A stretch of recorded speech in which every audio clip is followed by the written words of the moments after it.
ಸ್ತುತಿಗಳ ಮಧ್ಯದಲ್ಲಿ ವಾಸ ಮಾಡುವಂತಹ ಪರಲೋಕದಲ್ಲಿರುವ ತಂದೆ ದೇವರೇ ನಾಮಕ್ಕೆ ಸ್ತೋತ್ರ. ಭೂಮಿ ಆಕಾಶ ಉಂಟು ಮಾಡಿದಂತಹ ಪರಲೋಕದಲ್ಲಿರುವ ತಂದೆ ದೇವರೇ ನಾಮಕ್ಕೆ ಸ್ತೋತ್ರ. ಮೋಸೆಯ ಸಂಗಡ ಇದ್ದಂತಹ ದೇವರೇ ಇವತ್ತು ಮಕ್ಕಳ ಸಂಗಡ ಇರುವಂತಹ ದೇವರೇ ನನಗೆ ಸ್ತೋತ್ರ ಸ್ವಾಮಿ. ಥ್ಯಾಂಕ್ ಯು ಲಾರ್ಡ್ ದೇವರೇ ಸಪ್ಪ ನನಗೆ ಸ್ತೋತ್ರ. ಮಹಿಮೆಗಳ ದೇವರೇ ನನಗೆ ಸ್ತೋತ್ರ. ಕರುಣೆಗಳ ದೇವರೇ ನನಗೆ ಸ್ತೋತ್ರ. ದೇವಾದಿವನಿಗೆ ಸ್ತೋತ್ರ. ರಾಜನಿಗೆ ಸ್ತೋತ್ರ. ಪರಾಕ್ರಮಿಯ ದೇವರನಿಗೆ ಸ್ತೋತ್ರ. ದೇವರನಿಗೆ ಸ್ತೋತ್ರ. ಇಸ್ರಾಯೇಲ್ ದೇವರನಿಗೆ ಸ್ತೋತ್ರ.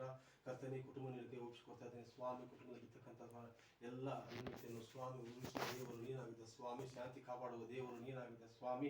ಸೌಖ್ಯ ಕೊಡುವ ದೇವರು ನೀನಾಗಿದೆ ಸ್ವಾಮಿ. ಕುಟುಂಬಕ್ಕೆ ಬರ್ತಕ್ಕಂಥ ಅನ್ಯತೆಗಳು ಕಟ್ಟುಗಳು ಬಿತ್ತಲ್ಪಡುವಂಥ ದೇವರು ನೀನಾಗಿದೆ ಸ್ವಾಮಿ. ಕುಟುಂಬಕ್ಕೆ ಬರ್ತಕ್ಕಂಥ ವಿರೋಧಿಗಳು ಚದುರಿಸಿಕೊಳ್ಳುವ ದೇವರು ನೀನಾಗಿದೆ ಸ್ವಾಮಿ. ಕರ್ತನೆ ಅದೇ ರೀತಿಯಾಗಿ ಈ ಮಕ್ಕಳನ್ನು ಸ್ವಾಮಿ ನಿಮ್ಮ ಕೈಯಲ್ಲಿ ಚಿತ್ರಿಸಿಕೊಂಡು ರೆಕ್ಕೆಯಲ್ಲಿ ಮರೆ ಮಾಡಿಕೊಳ್ಳ್ರಿ ಸ್ವಾಮಿ. ಮಕ್ಕಳಿಗೆ ಬರ್ತಕ್ಕಂಥ